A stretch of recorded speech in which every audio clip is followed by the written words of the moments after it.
Bonsoir à tous, je suis ravie de vous retrouver pour ce nouveau numéro de débat économique en direct. Ravie de vous retrouver pour parler d'économie. On vous parle de ce qui va et de ce qui ne va pas aussi dans la sphère économique du pays, qui a un impact direct sur vous, sur votre qualité de vie et votre pouvoir d'achat notamment. Savez-vous que dans le prix de chaque produit que vous achetez, il y a jusqu'à 35% de coûts logistiques. L'Algérie est la plus chère sur le plan du coût logistique par rapport à la région du Maghreb. Le coût logistique, c'est quoi? C'est tout simplement ce que coûte le transport maritime, ferroviaire par rail ou par route, ce que coûte l'entreposage de produits dans des ports secs ou des entrepôts, ou encore ce que coûtent les jours d'attente pour obtenir des papiers. Toutes ces étapes par lesquelles passe une marchandise et que subissent souvent les entreprises peut également pour rendre la chose très difficile et peut également impacter la compétitivité de l'entreprise.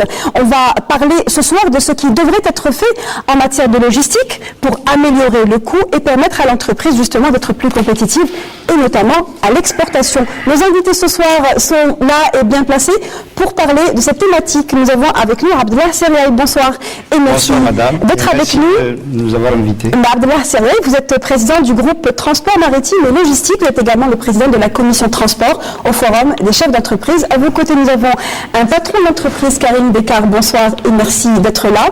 Vous êtes le directeur général de la SARL Algal Plus. Directeur du développement. Directeur de développement de Algal Plus. De Algal Plus. Que vous faites dans l'extrusion. On est extrudeur de profil d'aluminium. Et donc, une brève idée sur l'entreprise pour ceux qui ne connaissent pas, qui a été jadis publique. Elle est privatisée en 2006. Monsieur Boualem Kini, bonsoir et merci d'être avec nous. Vous êtes président directeur général du groupe Logitrans, groupe transport de marchandises et logistique. Et à vos côtés, monsieur Mohamed Yassine Hafian, bonsoir. Vous êtes président directeur général du groupe Serport, groupe des services portuaires. Nouveau groupe Serport, capital 54 milliards de dinars, chargé de la gestion portuaire, entre autres, de 10 entreprises portuaires. Mais vous avez en charge plein d'autres choses. Vous allez avoir l'occasion justement d'en parler au cours de ce débat. Alors dans le but d'améliorer justement la fluidité de ce qu'on appelle la chaîne logistique, il y a plusieurs intervenants, on va le voir au cours de ce débat. Il y a des projets qui sont en cours, mais il y a aussi des projets qui ont vu le jour et qui visent justement à faciliter la tâche aux entreprises notamment qui importent des intrants et qui ont besoin de voir leurs matières premières transportées dans les meilleurs délais. Nous sommes allés à Bourj Bouarerich pour justement vous montrer la nouvelle structure qui vient d'être livrée. Il s'agit de la base logistique extra-portuaire de la région de Tixter. Abdelmajid Boulkassi, notre reporter, s'y est rendu. Nous allons suivre son reportage et on revient tout de suite après. Une base logistique extra-portuaire pour Bourj Bouarerich, un des plus importants pôles économiques du pays. Elle est implantée à proximité d'un axe autoroutier dans la commune de Texter, à quelques 30 km du chef-lieu de Wilaya. Attendue depuis longtemps, elle est la plus grande plateforme de marchandises jamais réalisée dans le pays. On attendait ce pôle logistique avec une grande impatience, surtout les opérateurs économiques de Bourj Bouarerich. Même on peut parler pas seulement de la wilaya de Bourj Bouarerich, on peut parler de la wilaya de Sétif, la wilaya de Msila et en plus Bourj Bouarerich. Ce pôle extraportuaire va faciliter les transports maritimes. En plus, qu'on sait le port de Bjaya, il est un peu petit pour réceptionner toute la marchandise qui vient pour les opérateurs économiques de la région. C'est carrément l'extension du port de Béjaïa situé à 200 km sur une wilaya non côtière.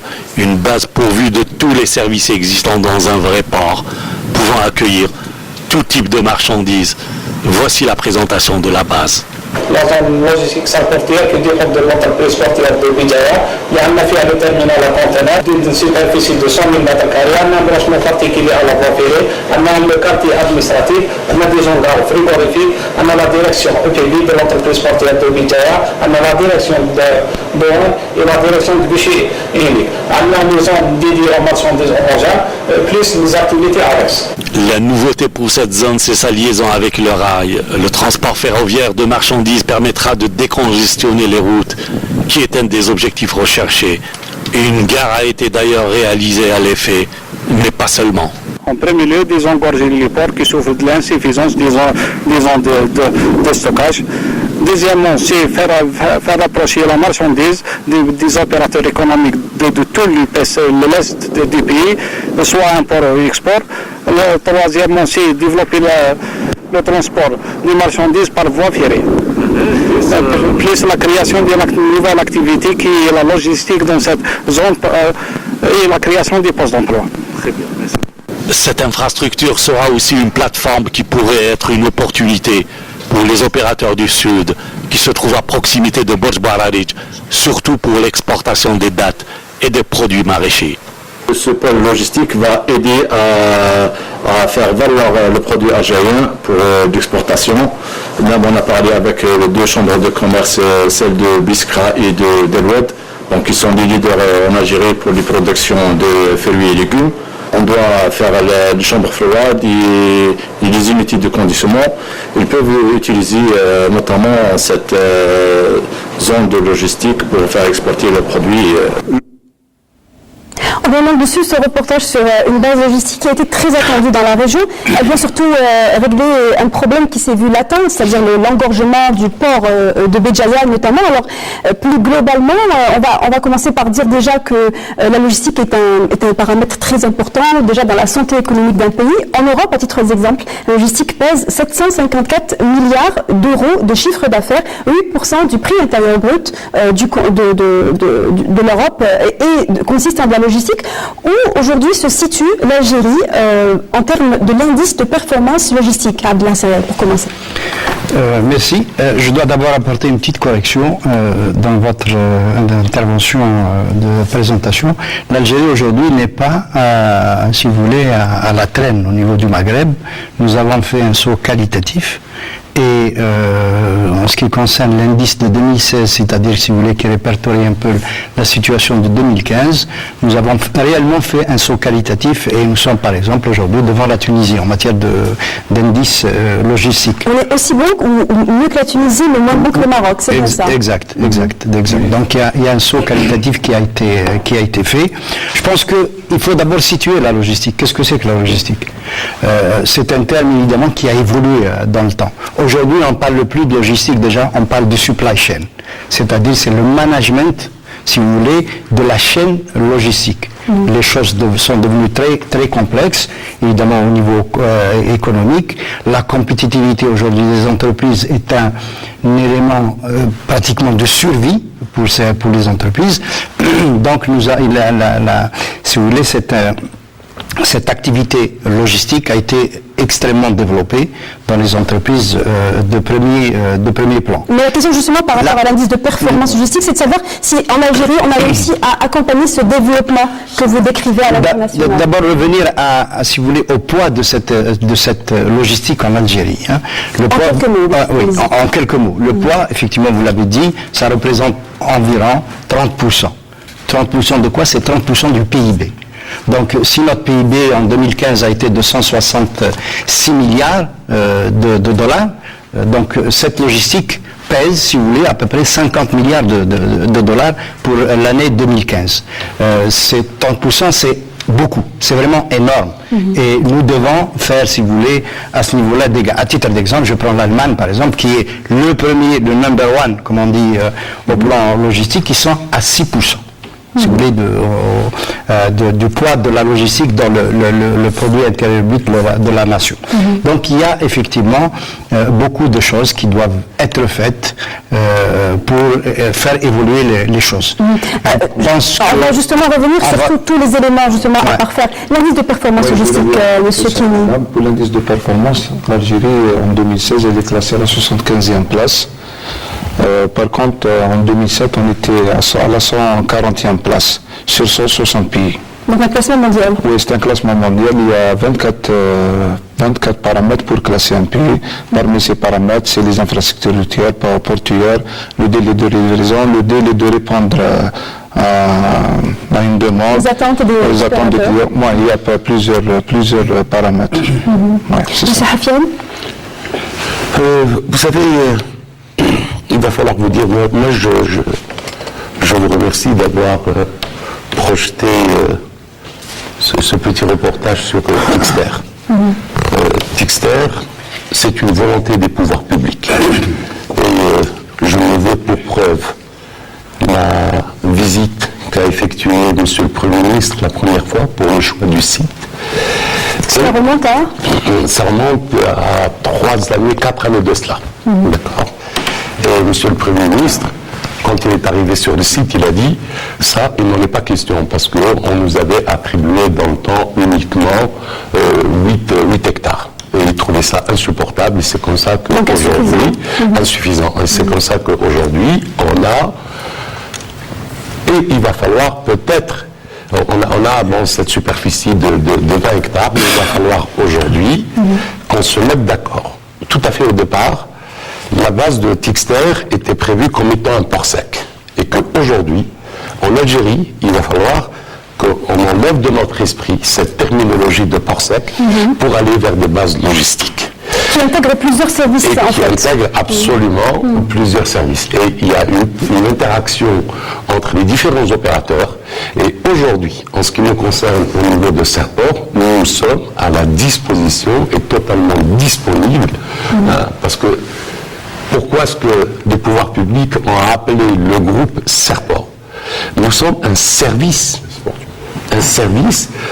au profit de toutes les entreprises, qu'elles soient publiques, privées, etc. C'est vrai que, et alors là, c'est l'intervention de M. le ministre des Travaux publics et des Transports lors de l'inauguration de la base de Tixter, et il était scandalisé par le fait que, effectivement, en Algérie, le coût logistique représente 30%, et l'objectif pour M. le ministre, c'est d'aller vers un ratio de 15%, de 15 à 20%. Et on peut le réaliser. Et donc la logique est en train de changer justement, et le paradigme donc, justement de ce dont a besoin la supply chain, ce ne sont plus des ports secs. Justement, on va revenir à cette question de ports secs, dont dans certaines régions sont sous exploitation, mais qui existent toujours. Nous avons parmi nous un chef d'entreprise qui justement, dans les produits justement, transitent par, ou sont concernés par ce type de base, notamment la base logistique de Tixter. C'est justement donc la base de Tixter, parce que notre unité de production se situe à Msila. Donc on passait par le port de Bjaya, on passe toujours par là. Mais donc depuis l'ouverture de la base logistique de Borj, donc nous utilisons ce moyen qui est d'une très très grande utilité. De par la proximité par rapport à l'usine, donc par rapport à Bjaya. On est à 60 km donc entre Borj et Msila, c'est 60. Bjaya, c'est beaucoup plus loin. La situation déjà est déjà propice. La situation, donc, nous, on va dire pour Msila, c'est plus pour Borj, ou ce qui est une zone, donc c'est une région industrielle. Donc là, c'est une excellente chose, et donc pour confirmer les dires de M. Erfian, l'utilité est là, et donc on la ressent. Donc il y a aussi, sur les points positifs, il y a le statut d'opérateur économique agréé que nous avons, et qui est une sorte de couloir vert pour l'opérateur. Et donc il y a eu des choses, on va dire des facilitations qui ont été faites. Mais en toute sincérité, c'est la première fois qu'on ressent l'utilité d'avoir ce statut. Donc ce n'est pas uniquement un titre, c'est donc réellement, on va dire, un gage de confiance. Qu'est-ce que cela justement apporte-t-il que d'être un opérateur agréé, justement? En quelques mots, bien que ce ne soit pas le sujet, mais pour dire les avantages.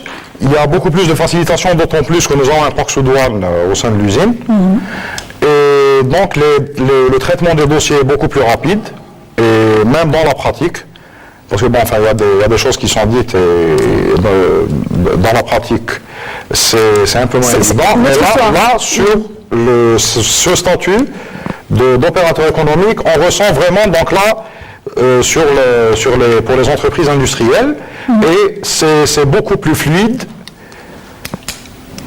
par rapport à avant, et c'est en train de s'améliorer de jour en jour. Donc voilà, à chaque opération, donc d'un côté il y a on va dire nos agents qui maîtrisent, et donc même, et puis généralement, dans la société industrielle, c'est toujours les mêmes produits qui reviennent. Donc on a une liste de produits, donc les petits problèmes qui peuvent apparaître sont des problèmes de forme et non des problèmes de fond. Finalement, la machine finit par être huilée. Voilà. Et à chaque fois, donc, on règle un problème, on le refait. Enfin, voilà, Mais pour revenir donc aux chiffres qui sont souvent révélateurs, une étude qui a été réalisée en 2012, il est possible que les données aient plus ou moins changé, indique contre les surcoûts de frais maritimes, les surestaries de conteneurs, les frais de manutention, cela donnerait un surcoût global de l'ordre de 650 millions de dollars. Est-ce que ce surcoût, c'est justement là le talon d'Achille de l'entreprise algérienne? Je crois qu'à ce niveau-là, je dois intervenir. Vous allez tous intervenir. Alors, on commence par vous, M. Hafian, allez-y. Responsable de SACOR. C'est vrai que cette étude a été faite en 2012. Je ne vous cacherai pas, j'ai des chiffres. Bon, c'est toujours ennuyeux d'avancer des chiffres. Il y a eu un effort considérable qui a été fait par le pouvoir public pour diminuer ce qu'on appelle la RAD. La RAD, c'est tous ces surestaries, d'accord, que l'Algérie a payés. Aujourd'hui, et depuis les 2 dernières années, un effort considérable a été fait au niveau, et je parle sous le contrôle de M. Saraï, qui maîtrise parfaitement. Justement, depuis combien de jours vous avez réussi, les institutions, pas seulement vous, ont réussi à diminuer la... Aujourd'hui, de manière générale, au niveau des ports, on passe de 12 à 15 jours à 6 jours. En rade. Et aujourd'hui, avec les nouveaux investissements en moyens de levage, en moyens de manutention et l'amélioration de la productivité, il faut se dire une chose, c'est qu'aujourd'hui, au niveau des ports, ça reste encore à parfaire. Mais il faut reconnaître quand même à l'ensemble des opérateurs, l'ensemble des travailleurs aussi, qu'il y a eu un effort considérable pour améliorer la productivité au niveau des ports. Il nous reste encore beaucoup à faire. Mais ce qui a été fait, c'est déjà énorme. On reviendra peut-être tout à l'heure en matière de formation. Aujourd'hui, vous savez, c'est la gestion moderne des ports. Il va falloir qu'on améliore le métier de logisticien est encore un métier très peu connu et pas très considéré. Notamment. Pour revenir aux 6 jours en rade. Préciser, si vous voulez, parfois il suffit de pas grand-chose pour faire améliorer, faire avancer les choses.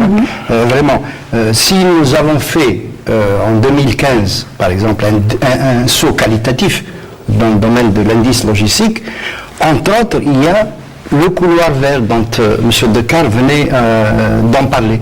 Le couloir vert, c'est quelque chose qui donne, si vous voulez, aux opérateurs la possibilité de prendre leurs marchandises dès le 2e ou 3e jour, d'évacuer leurs marchandises sur le site, de la consommer et de régler leur situation douanière par la suite. Je crois qu'actuellement, il y a plus de 100 opérateurs au niveau national, ou 150 opérateurs qui ont, si vous voulez, cette facilité et qui est très très importante et qui améliore, si vous voulez, la situation. Maintenant, je reviens au coût. C'est très important. Je dois dire d'abord qu'au niveau du complexe portuaire algérien, c'est-à-dire au niveau de l'ensemble des ports, nous avons des cadres très compétents qui font énormément de choses. Ça, je dois l'avouer. Mais ceci dit, l'organisation reste, il faut qu'on se dise les choses, l'organisation actuelle reste un frein, si vous voulez, au développement. Pourquoi ? Nous avons une organisation qui date de plus de 30 ans aujourd'hui au niveau des ports. L'organisation actuelle date exactement de 1982. Faites le compte. Quand vous dites organisation, c'est-à-dire la manière dont s'organisent les activités de la manière dont s'organisent les activités à l'intérieur du port. Je peux vous dire qu'il n'y a pas un autre pays où vous allez trouver l'organisation. Pourtant les modèles de gestion, ne serait-ce que il y a quelques mois, sont passés de SGP à groupe. Il y a bien une volonté de changer. C'est clair qu'il y a une volonté, mais je dois dire que les textes existent. Sur le terrain, nous avons des textes, un code, une loi, c'est-à-dire qui date de 98, des décrets qui datent de 2000, qui ne sont pas appliqués à ce jour. Parce qu'aujourd'hui, l'entreprise portuaire et M. Hafian est là, si vous voulez, pour le confirmer, en même temps entreprise commerciale et en même temps autorité. Ce sont deux choses qui ne sont pas compatibles. On doit, si vous voulez, séparer les choses. Je peux donner si vous voulez, des pistes en matière de coûts ou de surcoûts. Il est évident qu'il n'y a pas que les ports qui sont incriminés dans les surcoûts. Mais aujourd'hui, au niveau du transport maritime, le surcoût d'un conteneur, par exemple, qui nous vient de Chine ou d'ailleurs, est d'environ 30% par rapport à nos pays voisins. Je dis bien, c'est la moyenne basse, parce que je peux citer le Maroc, on est à 40% plus cher, par exemple, par rapport au port de Tangemet, qui est une infrastructure totalement moderne. Ça, c'est au niveau du transport maritime. Au niveau du coût portuaire, qu'est-ce que j'appelle le coût portuaire?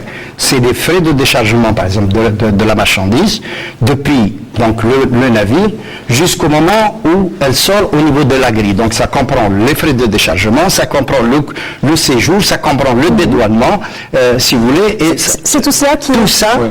Nous sommes 50% plus chers, je dis bien 50% plus chers que nos voisins. Donc il y a quelque part, si vous voulez, si on veut... il y a quelque part un problème. Il y a réellement... Et personnellement, en tant qu'expert, je suis expert en économie portuaire et maritime, je dis que le problème, c'est d'abord l'organisation aujourd'hui des ports. L'organisation des ports.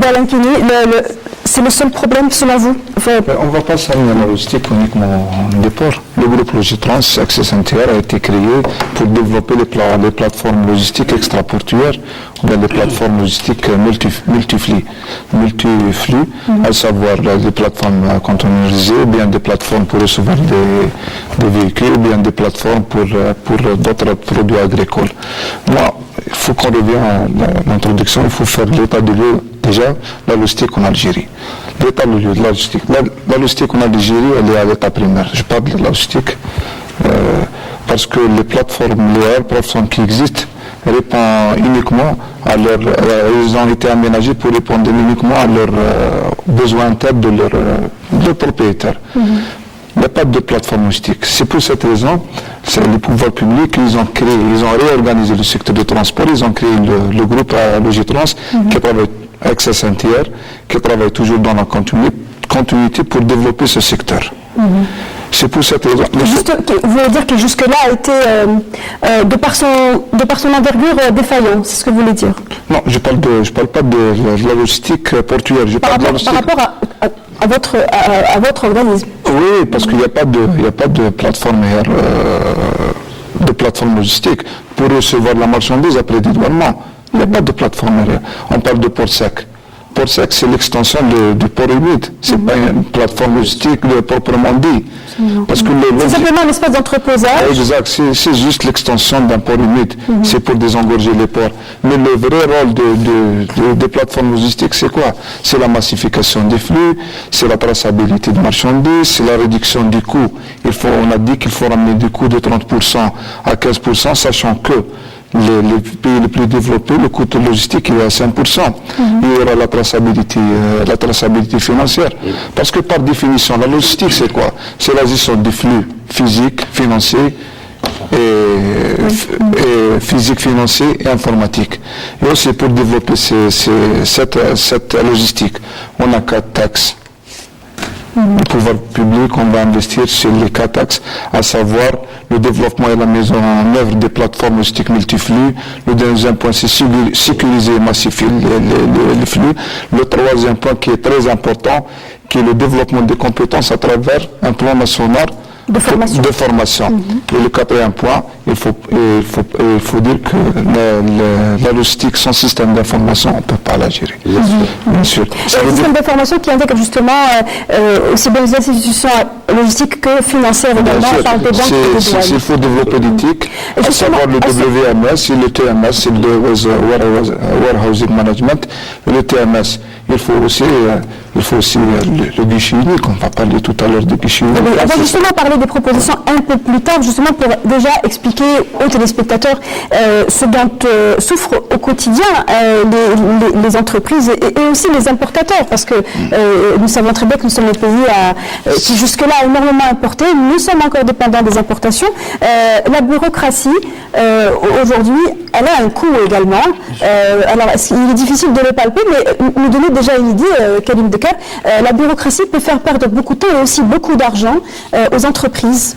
C'est en fait ça le gros souci, c'est que c'est uniquement bureaucratique. Principalement, on va dire, je le dis uniquement, parce que c'est généralement des problèmes sur la forme. Donc on peut être bloqué parce que sur la facture, donc sur le nom de la société, au lieu de mettre SAR, ils ont mis EURL, ils ont oublié un E sur l'orthographe. Du coup, on bloque la marchandise. On bloque la marchandise, et c'est généralement, donc une fois que la marchandise arrive, les délais deviennent immaîtrisables. Donc il y a un effet d'enchaînement ou d'entraînement sur vos programmes finalement. On n'a aucun moyen on va dire, d'intervention pour accélérer une procédure. Là par exemple... Vous parlez du dédouanement par exemple. Voilà, le dédouanement dans la procédure, ce que disait M. Serial, il parlait, donc je pense que vous parliez de procédure. Donc, pour que la marchandise arrive, pour qu'elle sorte, elle passe par des étapes à tous les niveaux. Donc, ces étapes, qui peuvent être en théorie traitées en une journée,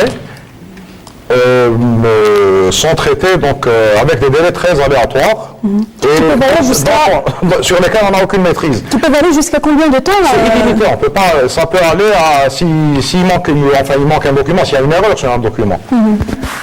Par exemple, ils vont programmer une opération, donc par exemple une visite de conteneur pendant une journée, et donc la pesée, c'est pas forcément cette journée-là. Et si vous tombez dans le week-end, vous êtes encore plus Voilà, donc on perd 4-5 jours, et si on a donc tout ce délai, c'est des coûts, et donc c'est un impact direct sur les coûts du produit final. Donc pour l'entreprise, c'est pénalisant, mais si on met donc toutes ces entreprises qui importent pour la production ou pour la revente, pour la distribution, revente en l'état, si on met côte à côte, ça saigne, c'est ce qui fait qu'au final, c'est le trésor public qui va... C'est les réserves de la GIE qui sont touchées.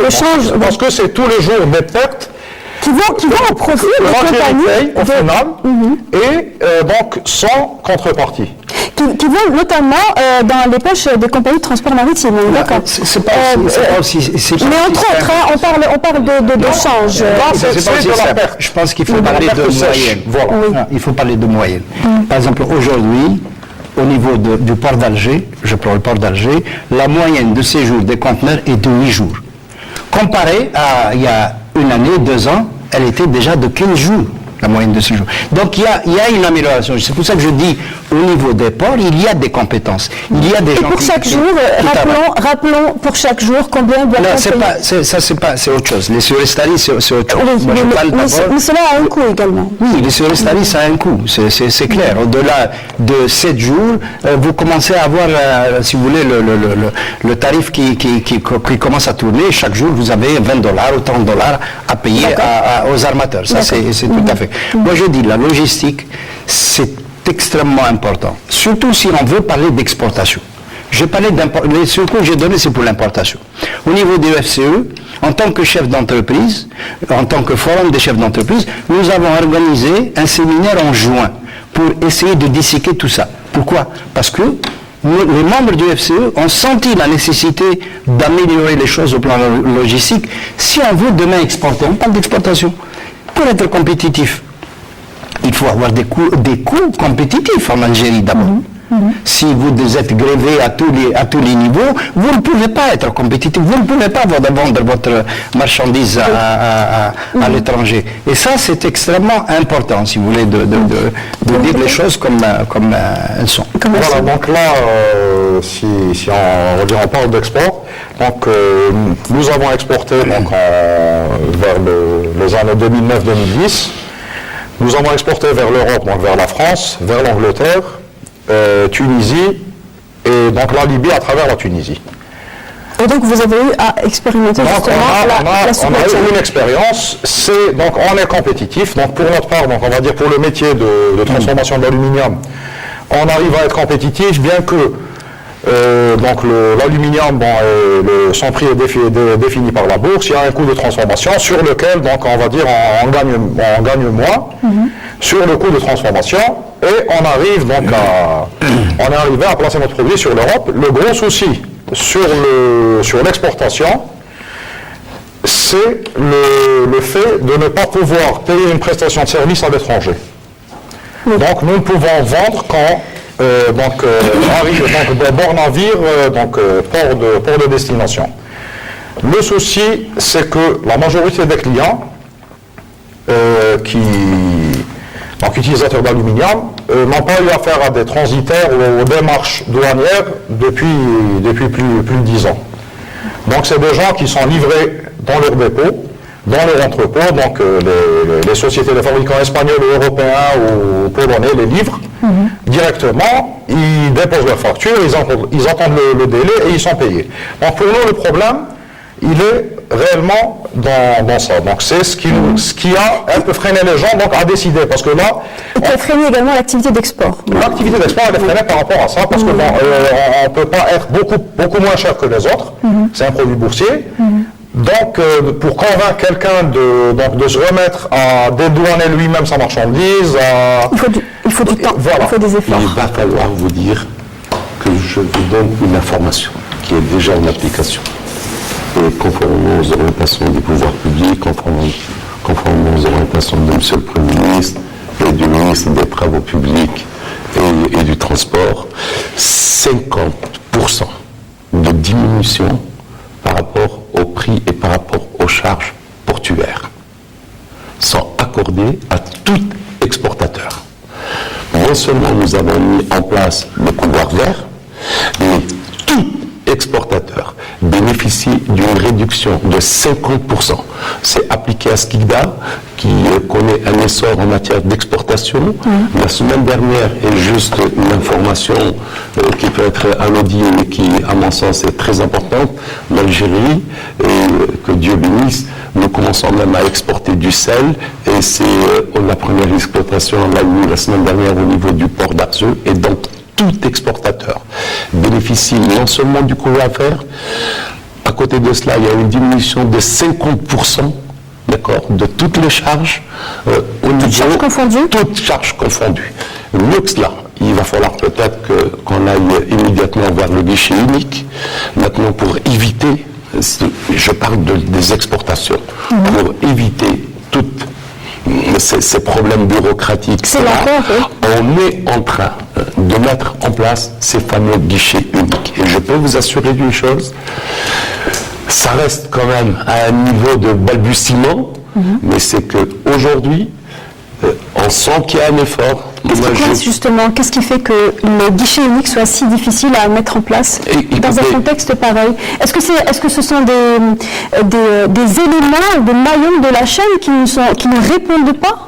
Non, pas du tout. Vous parliez tout à l'heure justement de contraintes bureaucratique. Vous savez, les contraintes bureaucratiques, il y en a un peu partout. Mais ça coûte cher à l'État notamment, pas seulement aux opérateurs. Écoutez, moi, je peux vous assurer d'une chose, c'est qu'aujourd'hui, on s'est mis autour d'une table, tous les opérateurs, d'accord, qui sont concernés, donc les phytosanitaires, la douane, les services de police, les ports, on s'est tous réunis pour mettre en place ce guichet unique. Il va falloir aussi booster un petit peu ces guichets uniques. Nous prenons le cas de Tixter maintenant, parce que le guichet unique, il ne suffit pas que tous les gens soient sur le même lieu. Vous savez, au niveau du port de Razaouet, la semaine prochaine, M. Le Wali de Tlemcen va inaugurer donc le guichet unique pour ce qui est de Razaouet. En ce qui nous concerne, à un niveau national, nous avons créé une JV, d'accord, une joint venture entre les ports et Depuis World pour mettre en place ce guichet unique. La contrainte est la suivante, c'est qu'aujourd'hui, et M. Kini parlait tout à l'heure d'informatique, il va falloir qu'on se mobilise tous pour mettre un système d'information intégré. Vous savez, on ne peut pas... Une base de données une base de données fondamentale et qui est ouverte à tous les opérateurs. Donc cette même base de données. Est-ce que c'est quelque chose qui a été mis en place? Ce sont des revendications qui ne datent pas d'aujourd'hui, hein, de la part des opérateurs, des associations patronales. C'est une vieille histoire et jusque maintenant, rien n'a été fait. Justement, ma question, je vous la repose avec insistance. Qu'est-ce qui coince aujourd'hui? Vous savez, moi je peux vous assurer d'une chose, c'est qu'au niveau au moins de 5 ports que je peux citer, d'accord? Le port de Skikda, le port de Béjaïa, le port d'Alger, le port d'Arzeu et un peu moins le port d'Oran et le port d'Annaba, les systèmes d'information sont là. Et ils facilitent énormément toutes les transactions, et surtout les transactions à l'export. Le port de Dijon n'est pas dans la liste? Le port de Dijon n'est pas encore dans la liste. C'est le port de Djenjen.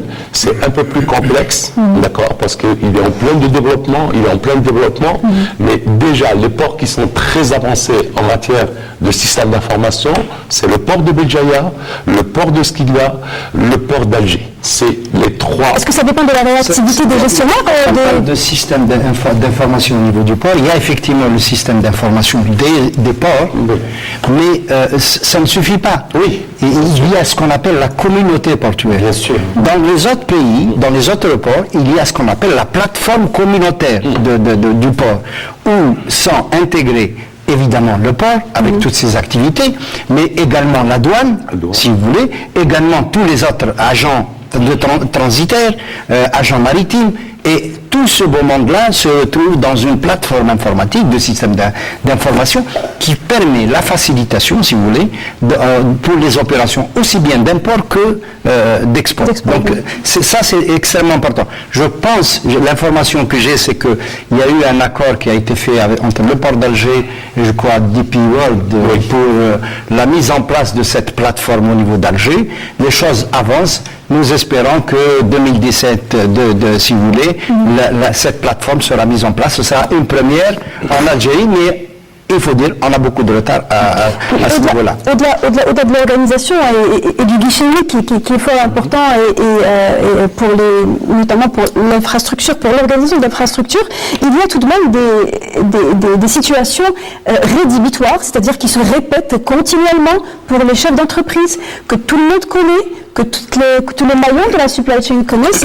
Je vais donner un titre d'exemple. Lorsqu'une entreprise a une pièce qui a une avarie, tout simplement, une de leurs machines a une pièce qui tombe en panne et qui doivent donc faire une opération d'importation urgente, il n'y a aujourd'hui toujours pas de traitement particulier à ce niveau-là pour justement faciliter la chose aux entreprises et sachant que ce sont des activités qui sont gelées. Ça dépasse de loin les autorités portuaires.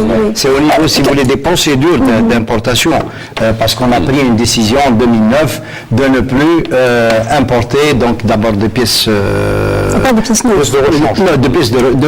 rechange. Parce que cette pièce d'occasion que vous allez envoyer pour réparation, elle va revenir en tant que pièce d'occasion. Et là, il y a un problème au niveau douanier qui se pose. Ça, c'est une... Il y a aussi une lenteur qui est subie par les entreprises, Kalim Bekar. Donc là, on peut juste revenir donc à l'export, enfin à l'exportation, juste sur un point. Donc sur l'exportation, toutes les opérations que nous avons faites, nous n'avons eu aucun problème et ça s'est passé, c'est relativement fluide. Oui. En termes, parce que nous, j'ai eu cette impression, enfin, on a eu cette impression, parce que nous, on est de l'autre côté. Donc, c'est nous qui remettons les documents, c'est nous qui chargeons la marchandise. Donc là, de l'autre côté, nos clients n'ont pas, on va dire, n'ont pas réclamé, enfin, n'ont pas rouspété.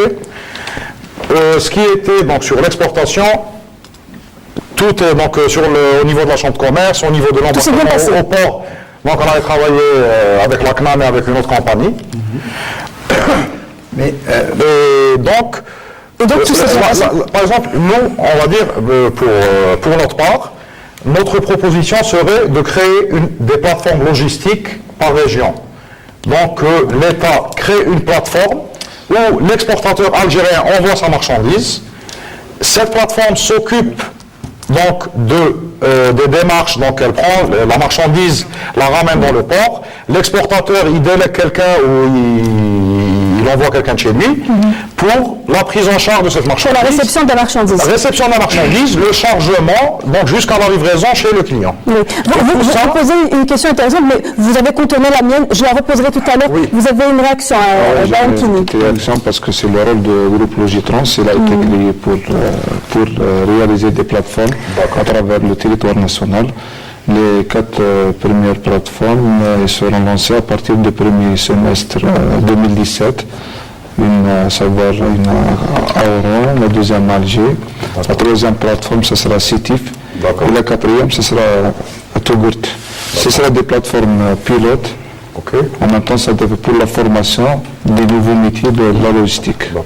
Et pour le reste, il y aura un autre développement, il y aura d'autres pôles logistiques qui seront créés selon la... Ce sont des projets qui ont commencé ou ce sont encore au stade de... Non, on a dépassé le stade de la réflexion.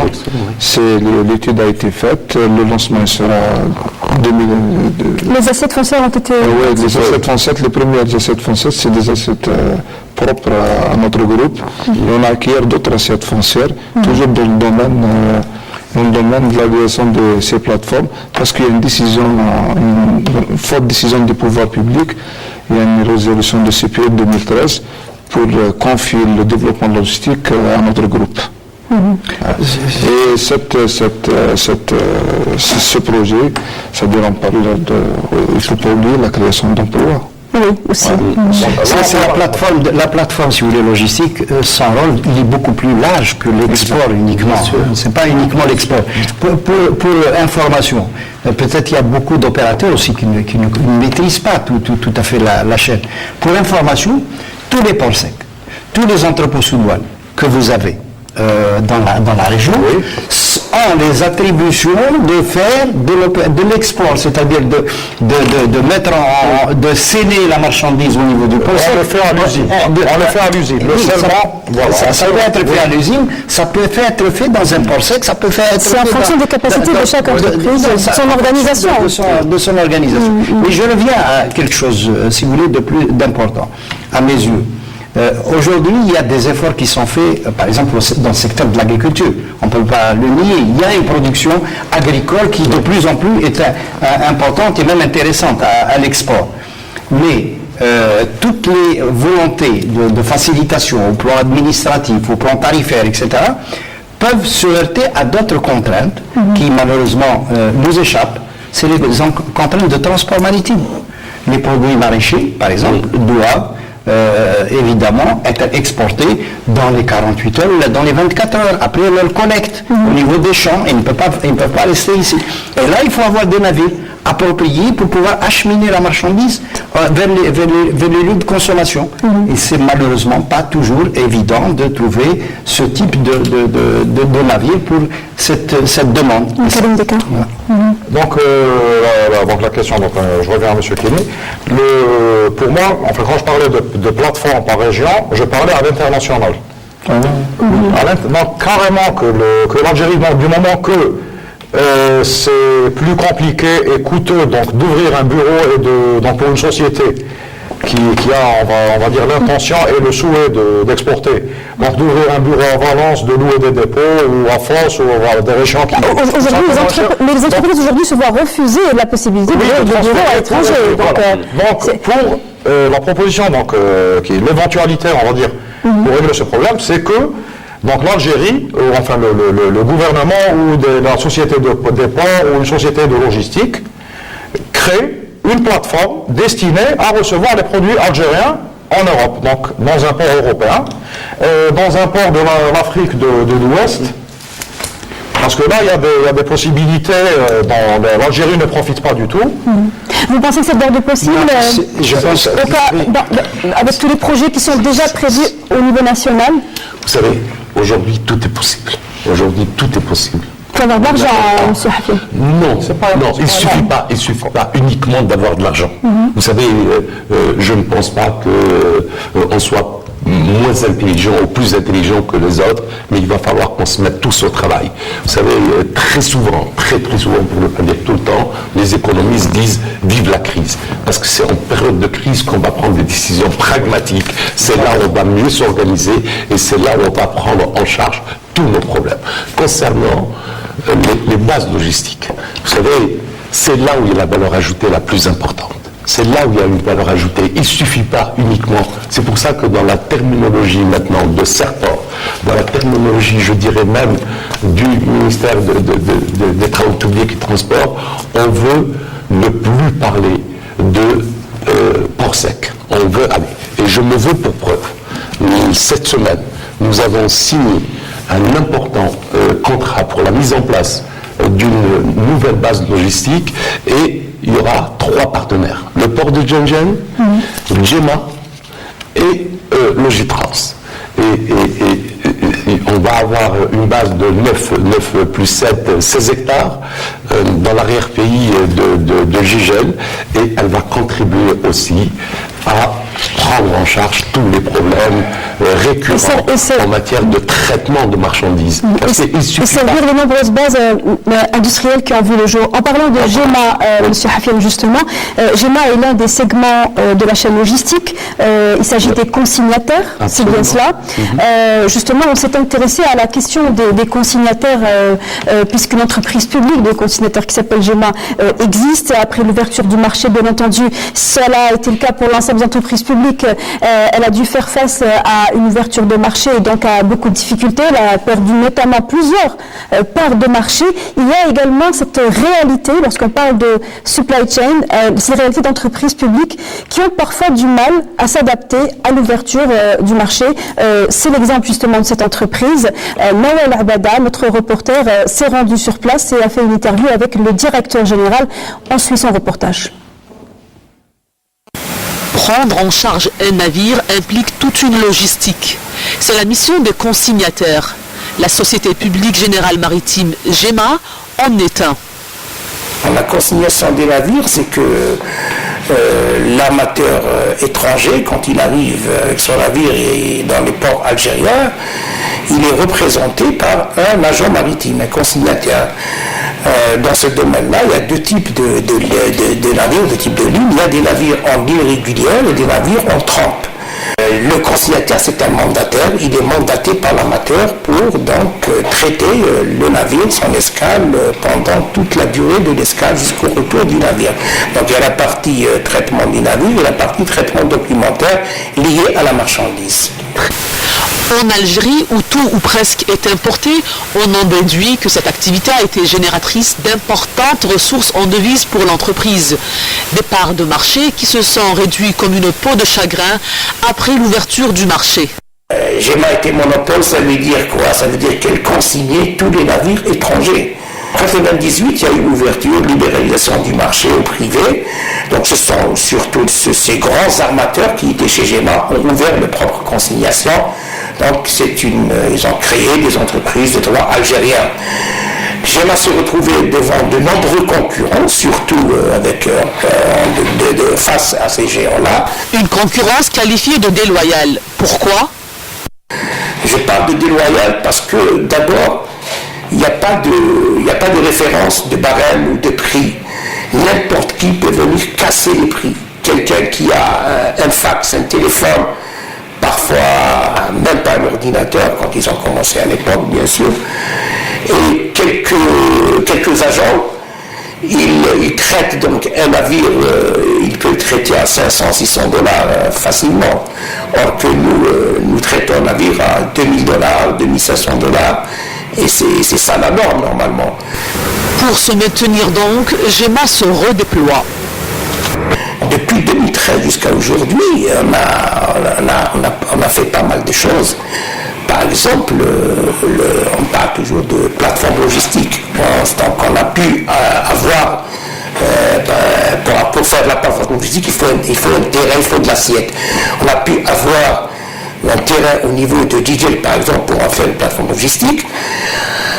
Actuellement, on est donc en pleine négociation avec une entreprise publique pour faire ensemble un partenariat partenariat créer peut-être une JV où on va faire de la réparation et de la construction de conteneurs.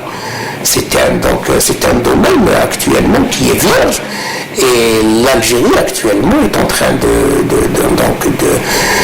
payer les conteneurs réparés de notre pavillon national qui se font à l'étranger, donc payer très très cher.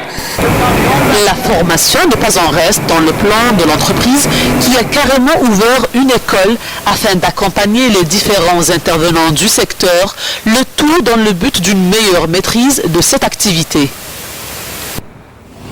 Le responsable de l'entreprise GEMA a dit des choses intéressantes et importantes. Il a entre autres parlé de cette importance de création de joint venture.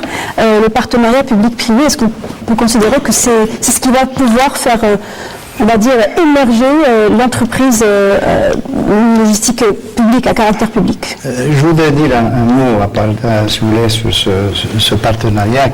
Mais avant de parler de partenariat, je pense qu'il y a une question importante qui a été posée, c'est la possibilité pour l'exportateur algérien d'acheter une prestation de service à l'étranger. Ça, nous pouvons dire, jusqu'à maintenant, c'est interdit par la loi. Mais j'ai écouté la semaine passée, ou début de semaine, le gouverneur de la Banque centrale, je crois qu'il l'a dit publiquement, en 2017, il doit prendre des décisions très importantes justement pour libérer et donner la possibilité aux opérateurs algériens de pouvoir acheter des prestations à l'étranger. Ça, c'est extrêmement... On ne peut pas exporter si on ne peut pas placer son produit à Nouadhibou ou à Gao. On ne peut pas le faire à distance. On ne peut pas le faire à distance, il y a que ça. Pour revenir maintenant à la question partenariat public-privé, je pense que les pouvoirs publics, depuis plusieurs années maintenant, parlent de partenariat public-privé. En tout cas, personnellement, je pense que c'est un cheminement normal et que c'est l'issue qui doit, si vous voulez, qui doit nous conduire à améliorer l'économie au niveau du pays. C'est carrément lié à la survie aussi, parce qu'on voit des entreprises qui perdent des parts de marché et qui, sur le plan de la gestion, peuvent être concurrencées de manière loyale ou déloyale. Le patron de GEMA parlait de problèmes de barème, mais il doit certainement y avoir d'autres situations auxquelles l'entreprise n'arrive pas à s'adapter. Par contre, malheureusement, ce que je constate aujourd'hui, c'est quand une entreprise publique parle de partenariat, elle ne voit que l'étranger. La partie algérienne n'est pas, si vous voulez, du tout dans le champ d'action de la société publique, de l'entreprise publique. Et là, je crois qu'il y a un effort à faire de la part de tout le monde, notamment des pouvoirs publics, des institutions concernées, pour pouvoir faire le rapprochement qu'il faut entre le secteur public et le secteur privé national. Oui, je pense qu'il est nécessaire de donner une impulsion réelle au secteur des services transport et logistique pour une nouvelle stratégie basée forte avec le secteur privé. C'est inéluctable, il faut faire ce partenariat privé-public. Est-ce qu'aujourd'hui, si le partenariat privé-public est encore, on va dire, timide, est-ce que c'est parce que les opérateurs privés sont réfractaires à se mettre avec une entreprise publique? Absolument pas. Absolument pas. Nous avons demandé, nous sommes preneurs de ce partenariat. Mais les lourdeurs, si vous voulez, se trouvent sur le terrain pratiquement. Au niveau décisionnel, j'entends parler de monsieur le Premier ministre ou monsieur le ministre des Transports, les orientations sont claires, il faut le faire. Mais sur le terrain, ça ne se fait pas. J'ai le regret de le dire, les choses n'avancent pas convenablement. Oui, bien sûr. Vous savez... La question, c'est pourquoi ça n'avance pas, évidemment. Pourquoi ça n'avance pas? Vous savez, il y a plusieurs facteurs qui rentrent là-dedans. En ce qui concerne les ports, je peux vous assurer d'une chose, et c'est des orientations de monsieur le ministre, au niveau des ports secs, il n'y a pas de problème. Si demain on est sollicité par le secteur privé, vous savez, le secteur privé est un secteur national, parlons maintenant du secteur national. Il faudrait qu'on arrête de faire le distinguo entre secteur public et secteur privé. Il y a un secteur national pour le développement de notre économie, je m'arrête là-dedans. Moi je sais une chose, c'est que quelle que soit la relation, il faut partir du principe gagnant-gagnant. Moi je ne vois absolument aucun problème à ce que demain une entreprise privée, une entreprise nationale, Il va falloir qu'on maîtrise nos contradictions. Une entreprise nationale vient nous libéral, comme le disait un invité une fois. Libéral, c'est idéologique, mais je m'arrête uniquement à une entreprise nationale. Il faut rappeler que le J3 a mis en place une joint venture d'usine logistique. Vous en parlez tout à l'heure, M. Hafian, dans l'objectif d'augmenter les capacités de stockage, c'est bien ça. Et cette joint venture est donc à 49,51% avec une entreprise Bien sûr. Qui est une entreprise étrangère. Oui, mais attendez. Entreprise étrangère, il va falloir aussi... On parle de SMPR logistique, c'est bien ça. Mais c'est une entreprise de droit algérien. Oui, certainement. Voilà.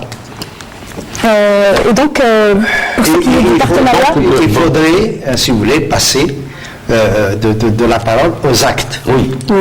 Et ça, jusqu'à aujourd'hui, malheureusement, par quelques exceptions près, malheureusement, les choses... Je m'excuse, je pense que c'est dans les mentalités. Ce n'est pas autre chose, les textes le permettent, ils sont très clairs là-dessus, c'est dans les mentalités que les choses... Il n'est pas question d'aller vers la privatisation des ports. Parce que, et M. Sarah le sait très bien, qu'il y va du pouvoir régalien des pouvoirs publics. C'est toute la contradiction dont il parlait, de la double casquette qu'ont les ports, l'activité commerciale d'un côté et l'activité pouvoir public de l'autre côté. Ça, c'est un petit peu délicat. Mais moi, je vous dis, en ce qui me concerne, et en ce qui concerne M. le ministre des Travaux publics et des Transports, nous sommes totalement acquis, d'accord, à ce partenariat. Parce que nous n'avons pas d'autre solution. Vous savez, la solution est algéro-algérienne. Peut-être monsieur Hafian ne peut pas en parler, mais moi je le dis, au niveau des ports, il faut, si on veut, si vous voulez, diminuer les 30% dont on parlait, il faut aller vers la distinction, je ne parle pas de libéralisation, de privatisation, il faut aller vers la distinction de la casquette commerciale et de la casquette publique. Ça, il faut faire la part des choses au niveau des ports. Réorganiser, si vous voulez, les ports en mettant l'aspect puissance publique d'un côté et les activités commerciales de l'autre. Je vous rappelle qu'il y a un décret qui date de 2006 et qui ouvre, si vous voulez, toutes les activités commerciales de portuaires, aussi bien remorquage que manutention, que pilotage et l'amanage, si vous voulez, au secteur public et privé. Donc, au plan dans les textes, il y a tout est clair. Une libéralisation. Mais dans les faits, c'est autre chose. Une dernière question pour clore ce débat, messieurs. On parle beaucoup d'exportation ces derniers temps. Il y a une échéance et des ambitions affichées par les politiques, notamment. Aujourd'hui, plus de 500 opérateurs exportateurs algériens. Est-ce que, si l'on voulait et si on devait augmenter ce nombre d'exportateurs, est-ce que la plateforme logistique pourra suivre et dans combien de délai de temps surtout? Commencez par il n'y a pas uniquement les plateformes qui vont suivre, mais aussi la création des zones franches qui vont être créées. Il y aura 4 zones franches qui vont être créées et ils peuvent supporter les produits. À quel délai de temps justement on parle de... D'ici 2020, on aura des plateformes qui peuvent supporter dans les médias, dans une année, 18 mois maximum, on aura 4 ou 5 plateformes qui seront prêtes pour l'exportation. Qu'on utilise déjà les espaces qui sont là, qui sont disponibles. On a vu tout à l'heure le reportage sur Tixter. D'accord, Tixter ne demande qu'à être rempli. Il y a une volonté, il y a eu un investissement considérable qui a été fait au niveau de Tixter et aujourd'hui les portes sont ouvertes. Moi je dis aux exportateurs, soyez les bienvenus dans vos ports. Et nous sommes au service de l'exportation. Un dernier mot pour vous, Karim, avant de rendre l'antenne. Pour nous, donc, pour exporter, il faut fabriquer le produit. Pour le fabriquer, donc, il faut aussi des facilitations dans l'importation des intrants. Donc là, pour notre part, voilà pour pouvoir exporter. Voilà, pour merci à vous, merci, c'est bon. messieurs, d'avoir été parmi nous. Je rappelle, avant de rappeler le nom des invités, que pour ceux que la question intéresse, la Chambre algérienne de commerce et d'industrie organise du 21 au 24 novembre prochain, c'est-à-dire la semaine prochaine, au Palais des expositions des ports maritimes, le premier salon international du transport et de la logistique logisticale, qui verra la participation de plus de 50 exposants nationaux. Je rappelle que nous avons avec nous pour ce débat débat sur la logistique, monsieur Seriaï, entre autres président de la commission de transport du FCE et président du groupe de transport maritime et logistique. À vos côtés, Karim Dekar, responsable de la compagnie Algal Plus, monsieur Boualem Kini, président directeur général du groupe Logitrans, et monsieur Hafian, président directeur général de logistique. Merci à vous de nous avoir suivis jusqu'au bout. Merci de nous suivre. Vous aurez les liens et des informations additives sur la question sur notre page Facebook La Semaine Éco. Très bonne soirée à tous. Merci.